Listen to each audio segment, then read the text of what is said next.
Hey everyone, it's Miss Burgess. I apologize. I should have included this information in your notes, but I thought your notes were long enough this week, and I didn't realize that this topic was included in the task cards.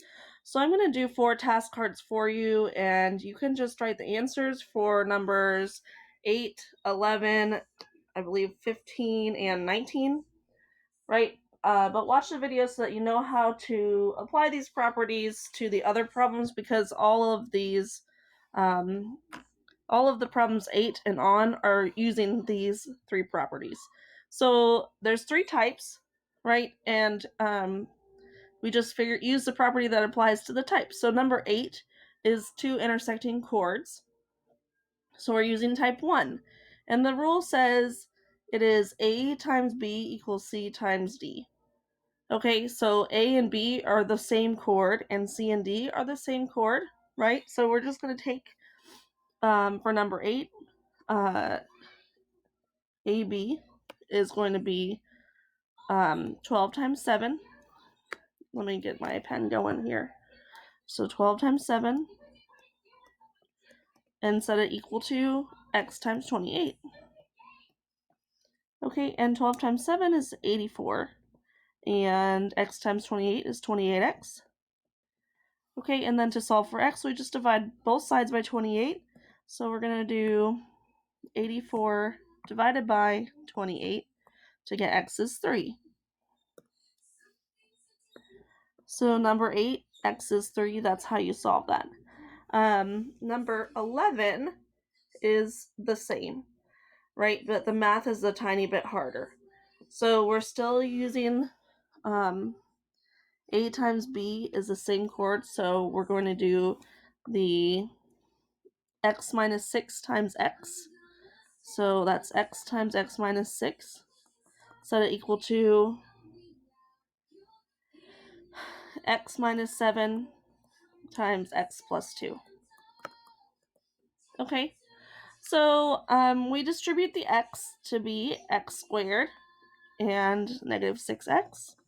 And then for the right side, we're going to multiply these binomials by foiling, right? X times x is x squared. X times 2 is 2x. Negative 7 times x is negative 7x. And negative 7 times 2 is negative 14. Okay, so we have the same thing on both sides. Let's cross it out, right? We'll just simplify the right-hand side. 2 minus 7x is 2x minus 7x is negative 5x. We will add 5 to both sides, 5x to both sides to get negative 1x equals negative 14. And then divide by negative 1 on both sides to get x equals 14. So number 11 is x equals 14. So that property isn't too bad, right? It's just something new, an extra tool for your toolbox.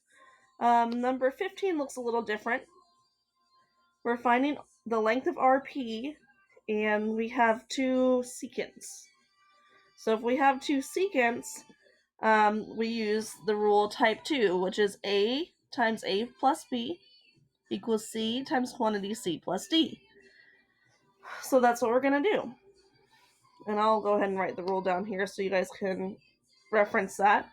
It's A times A plus B equals C times C plus D. Okay. So A was this section here, right? The R to the circle. 13 times 13 plus X equals, now we have our C, which is 14. 14 times 14 plus 12. Okay, so the left side simplifies to 169 plus 13x. Now, the right side is a big number, right? Let's go ahead and just solve this. 14 plus 12. So 14 plus 12 is 26, and we're going to multiply 26 by 14 to get 364. We'll subtract 169 on both sides.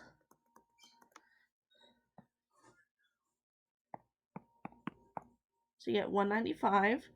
Oops. And then divide both sides by 13. X is 15. Okay, so we got 15. So RP is this whole length. RP is 13 plus 15, right? So RP equals 28. Okay, so one more. Here we have a secant and a tangent, and we're finding the value of x. So we'll go up to reference the rules. That's type 3. That's a squared equals b times quantity b plus c. So we'll write the rule. A squared equals b times quantity b plus c. Okay. So a squared was the tangent. That's this one. Right? So a squared is x squared. Okay, and b plus c, well, b is 28. And we have b plus c, so 28 again, plus 50. Okay, so this is just a number. Let's go ahead and simplify the right. 28 plus 50 is 78, and we'll multiply this by 28.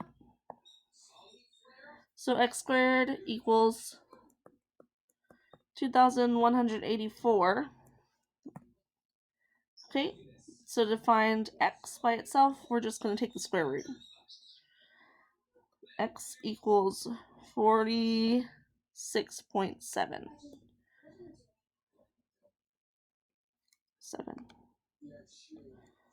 Okay. So, hopefully this helps. Go ahead and write down these rules somewhere, draw yourself a picture, and use them for solving the task cards. Okay, bye.